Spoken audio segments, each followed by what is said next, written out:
Hello, everyone. Welcome back to the podcast. Our guest today is Chris, and he is the founder of BSides Triad.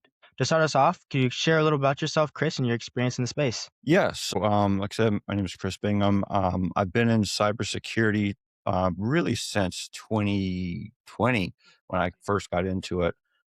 Besides Triad, that's been more of like a community group that I started like a chapter because Besides Triad is part of a larger organization called just BSides Hmm. Security, and they're just like Black Hat. So if you're familiar with Black Hat or DEF CON, it's just like a hacker conference. And so this hacker conference, we're local in Greensboro, North Carolina. And so there's one in the mountains in the western part of North Carolina. There's in the east. And so I thought I had a friend say, hey, we'll just start one right here in the middle. So that's for like community. Now for Okay. profession, I've done mostly contract work, some web app security stuff, network hacking, and consulting and programming. I do a little bit of Python programming as well. Awesome. So, yeah, you wear a lot of hats in the space. Can you just tell us a little bit more about your experience in depth and how someone like you has gotten to that position where they've done so many things? Yeah, they say like necessity is the mother of all inventions. It's sort of Hmm. like, how do you get into something? It's like, oh, you got to have experience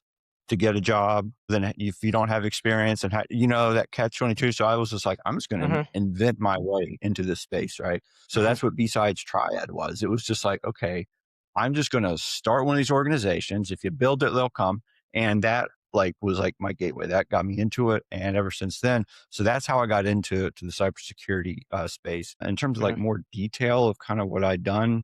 So when I first got in, I got my first job at a SOC, a security operations center at a corporation in Hmm. Winston-Salem. Um, that was January 2020. And then we all know what happened in March of 2020. And so right Hmm. there when the pandemic hit, a lot of people just got let go. And so I got let go because I was like the most recent one to get on. And so, Hmm. but then I got like work from home stuff. So that's when I started teaching Linux and Bash scripting and Python from home. Made videos for EC Council, made some videos for InfoSec Institute.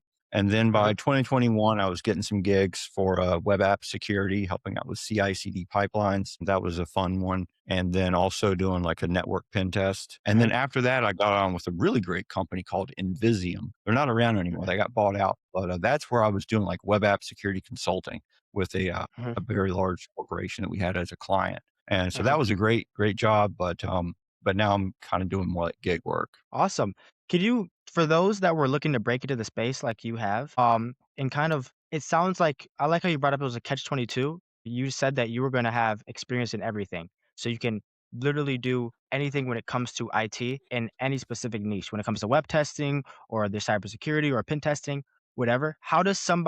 What advice would you give somebody that is trying to break into the space like you have? Yeah, so you got to be creative and come up with an angle.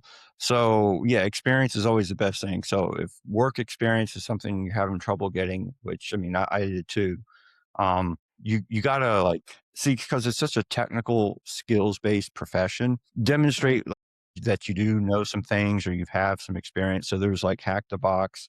If you like developing more, GitHub or GitLab, just start working on some projects. It doesn't matter if it's some small time amateur thing. It could be your first repo, your first programming project, could be just a Mhm. hello world, whatever, it doesn't matter. And you just build from there. And so what happens then is that's like a portfolio because you hear like how artists will have a portfolio of like, whether they're musicians, hey, here's my SoundCloud or like Mhm. visual art. Mhm. So with tech, same thing. Like, okay, so for hacker stuff, it might be hack the box, or it's going to be Mhm. CVEs if you discover 0 days. So Mhm. to answer your question, doing personal projects or community projects, being part of an open source group is really good because you can put that on your resume just as much as anything else. Because the big kicker is when you do get an interview, you Mhm. always like the make or break is the technical part. And so they're Mhm. going to want to make sure you know what you're talking about. And so even if you've only got experience like personal projects, if they Mhm. see that you at least know what you're talking about, know the material, you can get in. So that would be how I would say what you do there. Get experience, Mhm. just technical, because it's free. It's free. You can go download Python for free and start teaching yourself with YouTube videos. You can get Mhm. on Hack the Box for free and start learning how to Mhm. hack. And then get those skills and demonstrate it. And then the other part I said about getting creative, Mhm, and we'll say like my thing was B-sides. Like, so that was the community. You can mhm, find you could probably find a B-sides group at DEF CON, a Black Hat, one of those somewhere near where you are. Reach out and contact them. Like mhm, we get contacted, and we do everything we can to bring in new people. So the mhm, community's wide open to everyone. It's just all about, do you love this stuff? You got ideas? Let's talk about it. So that's what I would mhm. say. Teach yourself and get creative. Be a little unorthodox. Yeah, I feel like this is a very important topic to talk about because the space is growing so much, especially now with everything with AI and the cloud and everything is online, right? In the last 20 years, and it's only going to continue. I feel like this is a great topic to speak about. Now, where do you see in the space upcoming trends or where the space is heading to? Good question. Let me talk. I guess first thing I want to address would be AI. You hear so much, back and forth. There's like people that hate on it, and then there's people who are Mhm, really into it. I'm kind of like, my position is kind of nuanced. I do see AI being something. It's not going away. I mhm, don't see it's going to. People say, "Oh, it's going to replace everyone." In a way, to some extent, but at the same time, mhm, I heard a great analogy for AI and tech is going to be what the ATM, ATM machine, where you go, like, is going to be to what it was to banking, right? So you had bank mhm, tellers, and then these ATMs came out, and people, all bank tellers aren't going to have a job anymore. Well, no, there's still bank tellers. You go and cash a check, you're mhm, dealing with people. What that does is it just allows the bank to do more work by automating it with these machines. mhm, And so that's what AI has been, at least in my experience, and just what I see. I see AI, it's staying. It's not a bubble. It's a genie, right? This genie has come out, and you're not going to put it back. And I mhm, think the best to do is just to accept that as a fact and then adopt it in some way. Okay, and talking about like how do you do certain things. So some, again, like an unorthodox kind of creative thing I came up with was, mhm, okay, vibe coding. People joke about it. Oh, we do vibe coding. And I'm thinking, if you're missing job opportunities, right? If AI is shaving off job opportunities, okay, well, mhm, what's another opportunity that's opening up? Well, now you mhm, have the ability to be an entire development team, just one person. mhm, And I've built a cryptocurrency trading app that integrates Kraken API, Grok LLMs, and it does current cryptocurrency analysis. And I've been testing it. It's getting pretty accurate. I wouldn't be able to do that mhm, on my own without AI, and I've been using Bork. So that's sort of some advice I would say is, don't over rely on AI. It's very easy. Don't like defer all your thinking. Still, mhm, like, learn to code yourself, learn how hacking works, learn all the technology. Just like math, when you go learn mhm. math, you learn to do it by hand before you do a calculator. So I would say, yeah, that I hope Yeah, that kind of makes yeah. yeah, it does. I agree with what you said of AI is not going to take everybody's job. What it's actually going to do is it's going to make it one man have the ability to operate like he's his own team.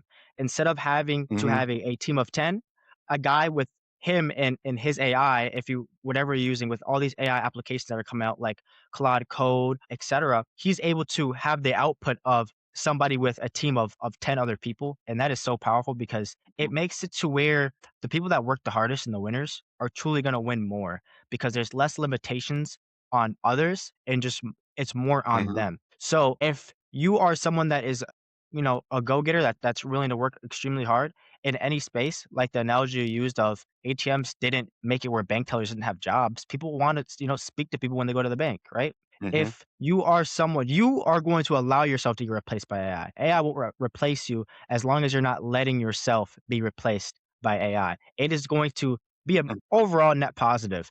But will you see some jobs get cut?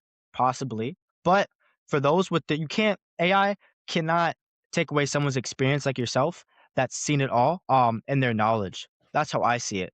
Now, what are some personal goals that you have coming up and some projects you have? Well, one personal goals and projects would be the cryptocurrency trading app I've been creating. It's a private repo, and I could screen share and show what it looks like, but it's all in Mhm, Python. So I want to get that developed. I'd actually like to license it and release it, like, mhm, as sell it as actual investment management software. So mhm, that's like a goal. Another goal right now is, like, because I'm just doing kind of like I'm part time right now. I'm looking for another full mhm, time gig. So I'm learning mobile security because that's one area mhm, where I haven't gotten a lot of experience yet. I've wanted mhm, to. And to kind of circle back to what we were saying earlier, yeah, I've worn a lot of hats in this industry. And the main reason has been like out of necessity. So when I got into it, it was, security operations center and network, but then the market Mhm, was going towards web app. So I'm like, okay, well, I'm mhm, going to need to learn or just get better at web app. And so, you know, that kind of snowballs. You do one job and then other people see you've done that job. And then it's sort of like, and then opportunities come up for programming. It's like, okay, well, I got a little bit of Python programming. If you get contacted to do a gig, I'm not going to turn it down. I'm going to look at the requirements, make sure I can do it. And if I can do it, I will. So yeah, it's been demand, and it's also just been like interest. Have you seen the demand go up for your experience in the market while the market has been growing? I've seen things flatten out. I mean, I'd love to like just give like positive news all the time. Unfortunately, I've seen like just the job growth go kind of flat, especially last year it Mhm, was bad. This year it's getting a little better. I think some of that is definitely the economy. mhm, Another part is like the businesses are very much reactionary. And I've just mhm, noticed this, especially like in tech, Amazon and Meta, they start cutting jobs and then all these other companies start cutting jobs. And it's just so reactionary. And then when they realize, oh, this AI situation's kind of chilling out, well, then not so much. So I've seen things just kind of be stagnant. But again, like that's where you've got to be willing to just always learn new things and grow. Like this mobile stuff I'm doing, I've done research. I did a talk on Graphene OS, which is like the mhm. most secure operating system. It's an Android secure operating system. And so I done research on that like 2 years ago, gave a talk on it. And so just that little bit has been able to give me some leverage to kind of at least start to get my foot in the door with mobile security. Mhm. Open minded and always learning new technology is something you need to do. With the benefit now of hindsight, what's one decision or belief, if you could rethink, that if you were starting over again today, that would help you? Does that kinda make sense? Yeah, yeah. Oh gosh, glad you asked. What I would say to Chris from 5 years ago or anyone looking out. Mhm, So if you get in to a certain technology, right, and you start developing an experience, mhm, don't get complacent and treat it like you would if you were working out and just go in there and put in the reps. So sometimes like web mhm, app stuff would get boring to me, but then I'm like, you need to keep going back, do those labs, or if it's some other technology, just go back and stay fresh and keep that, skill set sharp because mhm, life is like universe is dictated by irony in some ways. Because as soon mhm, as you just slack off on one area, then in comes a job opportunity for that exact technology that you've been neglecting. So do what mhm, you love, what technology you love the most, but also like don't let any skills get dull. Always sharpen the saw, even if it's something that feels like work. Go and do it, mhm, just like you go to the gym. Easier said mhm. than done, but that's my advice. What's some of the toughest challenges that you've seen so far with your experience? Right now, it's getting into mobile security. I've been having to do for a job I'm applying for. I got contacted for it. Mhm, Is having to reverse engineer an Android app. I've got now in terms of mobile security. I know like the big picture, the overall picture, and I mean I could give you a link later on to the research I did on Graphene OS. It's published on a BSides website. So mhm, I know the overall picture for Operation OS security. I understand how the apps get sandboxed. So to answer your question, this is a very much more technical niche thing. This is getting into an Android app and it's a capture the flag where I have to do like reverse, engineering. Now I understand mhm, code bases pretty well from Python from building bots. I really enjoy building bots. That's just a hobby. mhm, So I've learned to understand Python programs like you have main.py and you have imports and everything ties in. So now I just got to take that knowledge and do it with this Android app. So that's actually been the biggest challenge up to date is mhm, learning to reverse engineer this Android thing because I did do some semi reverse engineering stuff years ago when I was learning buffer overflow development on mhm, 32-bit Windows machines. But this is a whole new world. And that's where I say, do that too. Because it's like, don't you ever like wonder, like, okay, how does this cell phone stuff work? Because I got curious mhm, about it when I heard about that NSO group. You remember if you've heard about Pegasus? It was made by this company, this NS called NSO group in Israel. mhm, And they targeted certain people like Jeff Bezos. Why is he divorced? Because he got hacked by the Pegasus malware. They sold it to these people he was hanging out with, and mhm, they sent him a text via WhatsApp. what this company did, they discovered 0 days in WhatsApp, and I think he was using Android, but then they also did it with iOS. So you hear about things like that, and that just makes me curious. Now, to kind of circle back to your group, can you tell me a little bit more about the group and the people that are in it? What's kind of discussed and the impact that the group has had on you and others? So yeah, the group BSides Triad. Well, kind of what we discuss. We started out where we had a big in 2020, right before the pandemic. We had a giant conference. We rented out 3 conference halls at a hotel, had like a couple of people show up. Mhm, And so these were all hackers and cybersecurity experts who showed up and they delivered research. Some guys delivered research on mobile.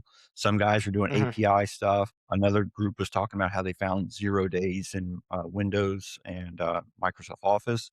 And mhm, now what we're doing is monthly meetups. And so we had a guy give a talk on how he's using AI to build like little apps that he uses at home. And mhm, we've done a CTF. We've done, other guy came in and gave a talk on how he's, new exploits for Active Directory in Windows. So it's been, it's kind of all over the place. If it's hacker related or tech or even somewhat tech adjacent, we'll mhm. talk about it. We do a combination of hands-on and a combination of just like lectures. What's been some of the biggest wins that you've seen been discussed in the group? Biggest wins. I mean, that would actually probably be our first event in 2020 just because it was such a Mhm, big event and so many people were there and got to learn from it, and we mhm, had hands-on workshops. Fox Pick was a company that showed up, and they teach you how to pick locks. So some other mhm. wins would just be exchanging knowledge and experience. So our one guy who's really taking a leading role right now, his name's Nathan. He's really good at internal network, pen testing or Windows Enterprise. So he shared a lot. So that's been really valuable for us, and just Cool. his help and coordinating our work. And then we've had other guys who are from. Do it. I'm from the group B-sides.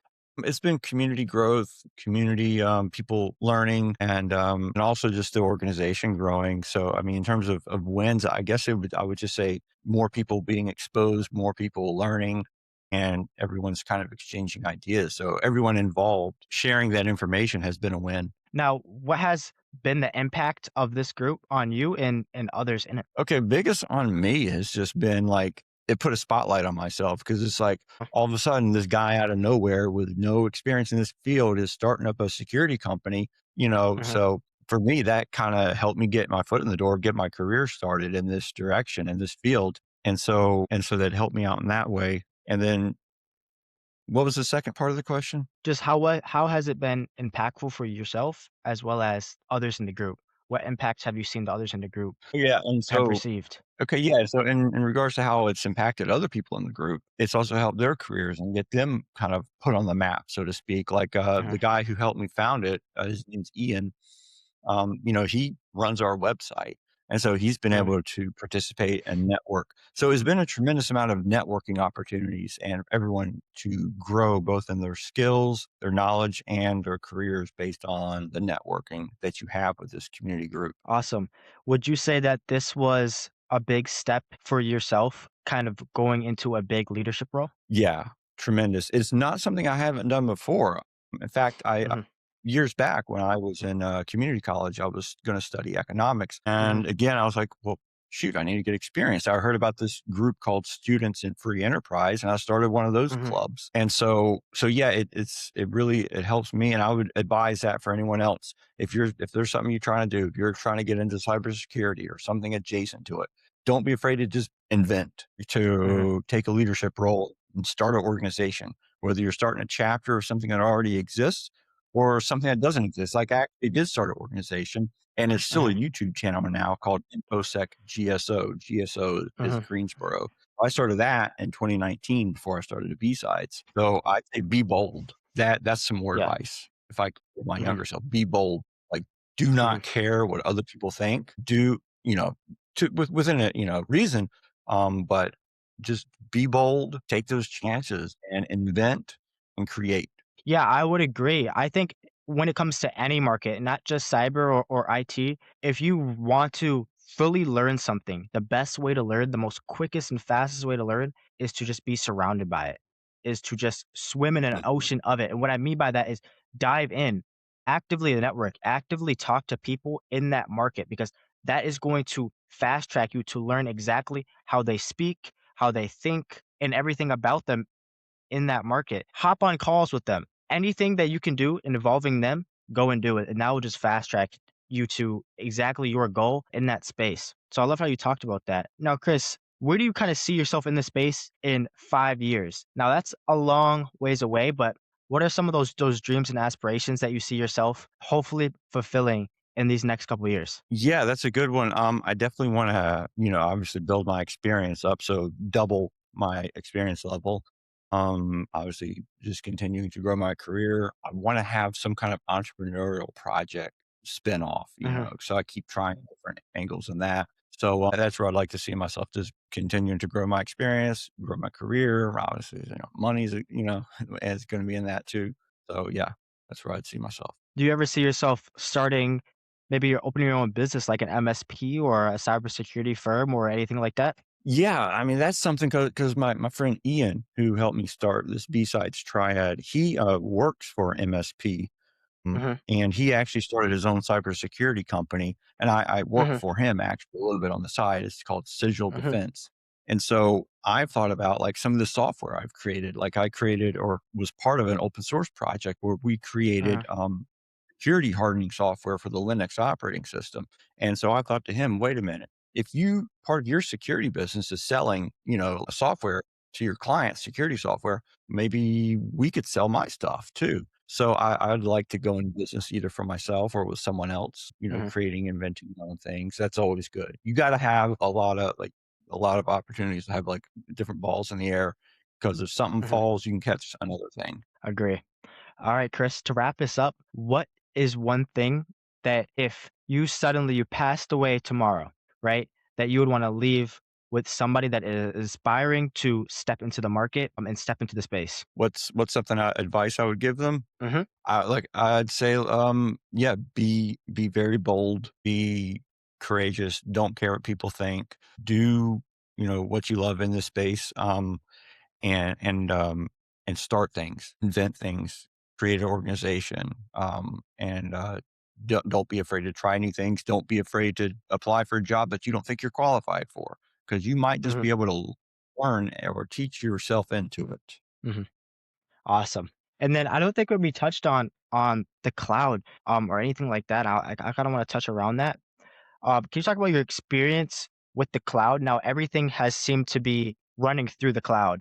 Applications, instead of storing things in your phone, it's uploading to the cloud. We have even cloud gaming where you can play, video games that, 10 years ago, you had to go buy a $500 to play. Now you can just play them on, you know what I mean, as old as an iPhone 8 with just a screen and a controller. Can you talk about how the Mhm. cloud is in the space and the impacts that it has? Somewhat. That's actually kind of a somewhat of a blind spot for me because that's a part of the Mhm. technology that I haven't gone into as much in terms of Mm. like learning it, in terms of use and just how it's Mhm. impacted everyone. Like what you said, yeah, you're not people are not kind of you don't we're not learning to own things anymore. Now it's like, your Mhm. iTunes or like you said, video games, you're on Steam and Mhm. everything's like on a server somewhere else. And so the impact that's had is kind of, I think it's undone people have learned to not possess things. You can think of that Mhm. whatever you want. I kind of like to have digital copies of stuff. So yeah, I've got ways of downloading videos from YouTube, or I always store data that I want, like I'd rather have it on my hard drive than in the cloud. Cause just like with cryptocurrency, like that's something Mhm. I got a pretty good experience with. There's a saying Yep. there, not your keys, not your crypto, meaning your crypto wallet Mhm. is encrypted with cryptography keys. So if your Mhm. Bitcoin, Monero, was on an exchange, well, guess who owns those crypto keys? The exchange. And I've known people who had their cryptocurrency. Some guy I heard had like a couple $1 million on an exchange. The exchange went under. And because there's no real rules or regulations, they took that guy's Bitcoin and now he's out $1 million because, he didn't have the wherewithal Mm. to say, oh, wait, I should keep it stored on my machine. I should have my own crypto Mhm. wallet on my computer or cold storage on a hard drive that's sandboxed. So, and I would say that in a way that the cloud's kind of similar, you know, great, embrace it. I'm not like against any of that. Like that, I want to learn more and have more experience with the cloud. But just like with cryptocurrency, keep what's important to you in your possession. So I'd say kind of balance it out. Now, about crypto, you've mentioned it quite a bit during our conversation here. How has IT helped you in the crypto sphere? Oh, well, like IT just is like a really kind of broad kind of umbrella term for this entire field. What it did do, because part of IT has to deal with cryptography, and so Mhm, cryptocurrencies, what it involves like cryptographic keys, sharing your cryptocurrency, and so it kind of I got to have experience with that, and then that kind of made understanding cryptocurrency like a lot easier. It just makes sense to me in terms of mhm, like using exchanges, like because IT is just such a big, broad, kind of field, and there's all kinds of little subdivisions. Part of mhm. IT is you're going to learn about cryptography. And so you can't have cryptocurrency without cryptography. Awesome. Well, all right, Chris, it's been a wonderful conversation. I loved having you on and all your experiences. Where could people find you if they want to learn more about you? BSidesTriad.org. And you can always find me on LinkedIn. I'm Chris Bingham. And if you search Chris Bingham BSides, you'll probably see my face pop up, and it's like the big banner. So that's the two main places you can find me. I'd say LinkedIn. Just search Chris Bingham BSides, and you'll find me. Awesome. Well, guys, that's where you can go ahead and find them. Thank you, Chris, again for coming on the show here. And see you guys in the next episode. All All right, right. Chris, Thank how was you. it? That was good. That was good. I feel good about it.